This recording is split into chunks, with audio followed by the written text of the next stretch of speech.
চব্বিশের গণঅভ্যুত্থানে রাজধানীর রামপুরায় ২৮ জনকে হত্যা মামলায় লেফটেন্যান্ট কর্নেল রেদওয়ানুল ইসলাম সহ ৪ জনের বিরুদ্ধে আনুষ্ঠানিক অভিযোগ গঠনের ওপর শুনানি ৪ঠা ডিসেম্বর দুপুরে আন্তর্জাতিক অপরাধ ট্রাইব্যুনাল ১-এ শুনানি শেষে এই দিন ঠিক করা হয়।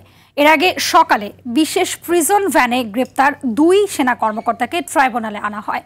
আজও তাদের পক্ষে মামলার পরবর্তী কার্যক্রমে ভার্চুয়ালি হাজিরার আবেদন করলে এতে তাৎক্ষণিকভাবে অসম্মতি জানান ট্রাইব্যুনাল ১-এর ২ বিচারক। তবে মামলার পলাতক ২ আসামির পক্ষে রাষ্ট্র নিযুক্ত আইনজীবী নিয়োগের আদেশ দিয়েছে আদালত।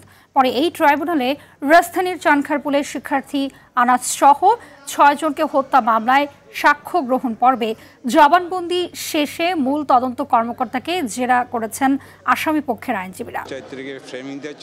এবং অ্যানাদার পিটিশনস যেটা ছিল ইট ইজ ভার্চুয়াল যে ট্রায়ালের জন্য একটা অ্যাপ্লিকেশন ছিল, সেখানে আমরা সময়ের একটা দরখাস্ত দিচ্ছি এবং সেখানে ওনারা ওই ৪ তারিখে হিয়ারিংয়ের জন্য ফিক্স আপ করছে।